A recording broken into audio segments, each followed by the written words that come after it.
इस वक्त की बड़ी खबर सामने आ रही है। आपको बता दें कि भलसवा लैंडफिल साइट पहुंची हैं दिल्ली की मुख्यमंत्री रेखा गुप्ता।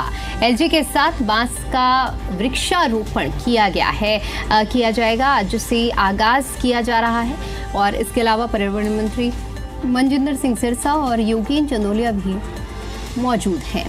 तो इस कदम से दिल्ली के पर्यावरण की दिशा में एक बड़ा सुधार देखने को मिलेगा। तो आज दिल्ली की मुख्यमंत्री भलसवा लैंडफिल साइट पहुंची हैं। उनके साथ दिल्ली के एलजी भी मौजूद हैं, जहां पर बांस वृक्षारोपण के साथ आज से वृक्षारोपण का आगाज किया जाएगा। इसके साथ ही साथ आपको बता दें, दिल्ली सरकार ने जिस तरह से राज्य को स्वच्छ और प्रदूषण मुक्त बनाने का निर्णय लिया है, इस दिशा में ये एक बड़ा बेहतरीन कदम है। इसके अलावा बीजेपी सरकार दिल्ली में प्रदूषण को खत्म करने के लिए लगातार प्रयासरत और इसको लेकर बैठक भी हुई थी। और इसी पर ज्यादा अपडेट के साथ जी मीडिया संवाददाता शिवम हमारे साथ जुड़ चुके हैं। शिवम, अब से कितनी देर बाद वृक्षारोपण अभियान का आगाज होने वाला है और क्या पूरा रोड मैप आज तैयार किया जा रहा है इस अभियान के जरिए? बिल्कुल, देखिए, दिल्ली को क्लीन, ग्रीन और पॉल्यूशन फ्री बनाने के लिए अब दिल्ली सरकार ने अभियान को तेज कर दिया है। मेरे पीछे भलसवा लैंडफिल साइट पर मैं मौजूद हूँ। अंदर कंपाउंड में दिल्ली के एलजी वीके सक्सेना और दिल्ली की सीएम रेखा गुप्ता एक जो पूरा किस तरीके से इस लैंडफिल साइट को ग्रीन बनाना है, कैसे यहाँ से कूड़े के पहाड़ को हटाना है और इस पूरे इलाके में प्लांटेशन करना है, उसको लेकर एक तैयार की गई थी पूरी समरी। वो फिलहाल वो देख रहे हैं। अगर आप मेरे लेफ्ट में देखें तो भलसवा लैंडफिल साइट पर आपको वो तमाम मशीनें नज़र आएंगी जिनके जरिए इस पूरे पहाड़ को खत्म किया जा रहा है। कोशिश दिल्ली सरकार की है कि दिल्ली के जो बड़े 3 कूड़े के पहाड़ हैं उनमें भलसवा लैंडफिल साइट भी एक है। इस पूरे इलाके को साफ सुथरा किया जाए और उसके साथ साथ यहाँ पर प्लांटेशन ड्राइव चलाई जाए ताकि दिल्ली वासियों को इस कचरे के पहाड़ से मुक्ति मिले। यह अभियान आज सुबह 10:30 बजे शुरू होना था। अब अगर मैं आपको दिखाऊं तो लेफ्ट में मेरे आप देखिए कितनी बड़े इलाके को यहाँ पर साफ किया गया है। यहाँ भी पहले कूड़ा जमा था और अब इसी इलाके में बांस वृक्षारोपण अभियान चलेगा। सामने आप देखिए इस पूरे इलाके को साफ सुथरा किया गया है। भलसवा लैंडफिल एरिया में बांस के पौधों का वृक्षारोपण इस दिशा में एक बड़ा कदम है कि कैसे दिल्ली को ग्रीन और क्लीन और पॉल्यूशन फ्री बनाना है। बांस की प्लांटेशन के पीछे बड़ी वजह यह है कि इससे पॉल्यूशन कंट्रोल और जो मिट्टी का संरक्षण है उसके लिए बांस बहुत बेहतरीन होता है। दिल्ली सरकार के मुताबिक विकसित भारत 2047 विजन के तहत भलसवा, गाजीपुर और ओखला लैंडफिल साइटों पर बायोमाइनिंग और लैंड रिक्लेमेशन का काम तेजी से किया जा रहा है।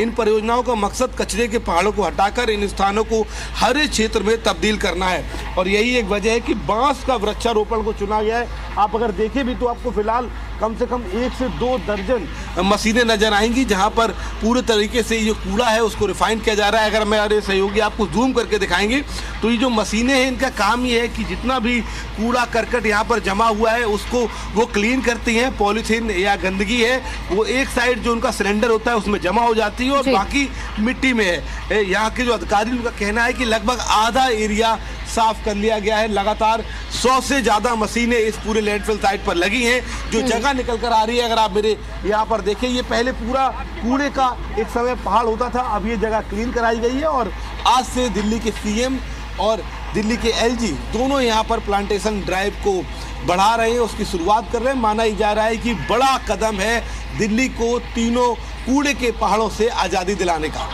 बिल्कुल शिवम, देखिए भलसवा लैंडफिल साइट जिस तरह से अपने आप में एक चर्चा का बड़ा विषय रहा, प्रदूषण की जब बात आती है तो ये लैंडफिल साइट्स को ज़रूर याद किया जाता है और ऐसे में अगर ये कूड़े के पहाड़ खत्म होते हैं तो दिल्ली वासियों के लिए एक बहुत बड़ी राहत भरी खबर भी होगी। खैर, आज अगर प्लांटेशन ड्राइव की अगर बात करें तो इस दौरान जिसके सीएम और एलजी मौजूद रहेंगे, इसके अलावा कौन कौन से बड़े चेहरे इस ड्राइव में मौजूद रहेंगे?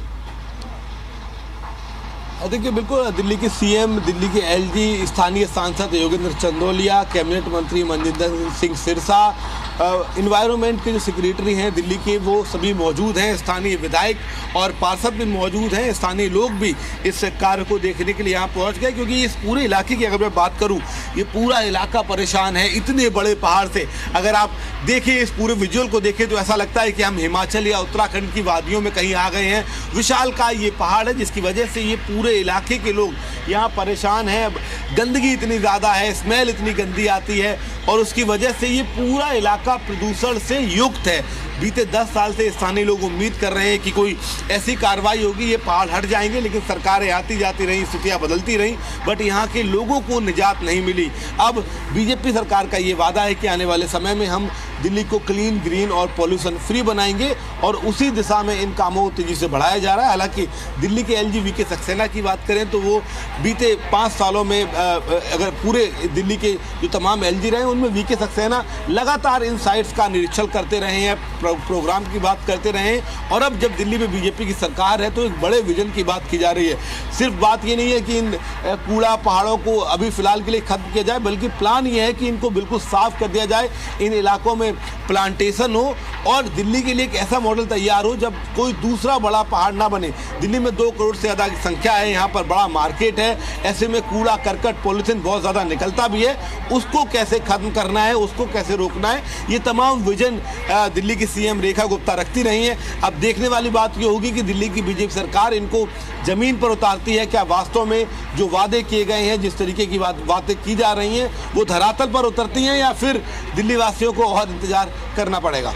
बिल्कुल शिवम, क्योंकि देखिए जिस तरह से आपने भी जिक्र किया, यहाँ रहने वाले स्थानीय लोगों के लिए ये महज कूड़े का पहाड़ एक बहुत बड़ी आफत थी, लेकिन अगर इसकी सफाई हो जाती है, और जिस तरह से आप जिक्र कर रहे हैं कि न सिर्फ इसकी सफाई बल्कि इसे खत्म करने की तैयारी की जा रही है, तो ये उन लोगों के लिए बहुत बड़ी राहत होगी। निश्चित तौर पर देखिए किसी के लिए भी राहत होगी। अब मैं पहाड़ से लगभग 500 मीटर की दूरी पर खड़ा हूँ और मुझे इतनी ज़्यादा स्मेल आ रही है, मैं मास्क का प्रयोग कर रहा था, अभी आपने देखा होगा। जब मुझे 1 घंटे के लिए यहाँ पर रिपोर्टिंग के दौरान इतनी समस्या हो रही है तो स्थानीय लोगों की आप हालत को समझ सकते हैं। जब इतना बड़ा कूड़े का पहाड़ होता है तो न सिर्फ हवा चलने पर बल्कि इस इलाके का पानी भी दूषित है। कोशिश यहाँ के लोगों की ये है कि इसको सरकार, हालांकि यहाँ जो स्थानीय विधायक है वो बीजेपी के चुनकर आए हैं, अभी मैं उनसे बात कर रहा था, उनका कहना था कि हमने चुनाव के पहले जो वादे किए हैं हम उन तीनों पहाड़ों को पूरी तरीके से मिटाने के लिए प्रतिबद्ध हैं। यही एक वजह है कि लगभग 30 से 40 ऐसी कूड़े को साफ करने वाली मशीनें लगाई गई हैं जो कंटिन्यू 24/7 यहाँ पर वर्क करती हैं। रात के समय भी काम होता है। ऊपर लगभग 200 से ज़्यादा लेबर काम कर रही है, जगह चिन्हित की जा रही है। ये जो आप मेरे लेफ्ट में देख रही हैं, पहले पूरा इलाका पहाड़ ही था, कूड़े का पहाड़ था, धीरे धीरे इसको साफ कर लिया गया, धीरे धीरे यहाँ पर काम होता रहा, और अब जो इलाका साफ हो गया है लेफ्ट में, वहाँ पर जहाँ ये दिल्ली नगर निगम की आपको गाड़ी खड़ी है, वहाँ पर प्लांटेशन, बैम्बू प्लांटेशन ड्राइव है, बांस का ही प्रयोग किया जा रहा है। इसके पीछे बड़ी वजह ये है कि बांस मिट्टी का संरक्षण करता है, यानी कि बारिश में मिट्टी बहती नहीं है, और बांस पर्यावरण के लिए बेहद मुफीद माना जाता है। इस पर केंद्र सरकार ने कोई जीएसटी भी नहीं लगाई है। बांस के आजकल जो आइटम्स है, तमाम तरीके के बांस से चीज़ें बन रही हैं, उसको केंद्र सरकार हो, राज्य सरकारें हो, प्रमोट कर रही हैं। तो अब कहीं ना कहीं यहाँ के लोगों के लिए उनकी बहुत इच्छा है कि इसको पूरी तरीके से इन पहाड़ों को खत्म किया जाए, ताकि इलाके की भी सूरत और सीरत दोनों संवर जाएं। इतनी दूर खड़े होने पर भी इतनी गंदी स्मेल है, तो जो यहाँ लोग रह रहे हैं 24/7, उनके हालातों को आप समझिए। छोटे छोटे बच्चे हों, बुजुर्ग हों, निकलना मुश्किल है। पूरे इलाके में परमानेंट जाम लगा रहता है, क्योंकि यहाँ के जो ट्रक्स हैं वो कूड़ा ले जाना और लेते हैं, कभी छोड़ने आते हैं, तो उसकी वजह से पूरा ये इलाका बहुत परेशान है, लोग परेशान हैं। यहाँ से धीरे धीरे अगर आप ग्राउंड जीरो पर जाएँ तो पलायन करते हैं, थोड़ा वेल सेटल होते ही इस इलाके को छोड़ते हैं, क्योंकि यहाँ पर 24 घंटे इतनी बदबू आती रहती है, इतनी ज़्यादा हवाएं चलती हैं कि लोगों के घरों में कूड़ा पहुँचता है। तो यही एक वजह है कि बड़ी उम्मीदें हैं दिल्ली वासियों को कि सरकार बदली है तो उनकी स्थितियाँ भी बदलेंगी, दिल्ली क्लीन, ग्रीन और पॉल्यूशन फ्री हो जाएगी। ठीक है शिवम, बहुत शुक्रिया आपका हमारे साथ जुड़ने के लिए और जानकारी के लिए।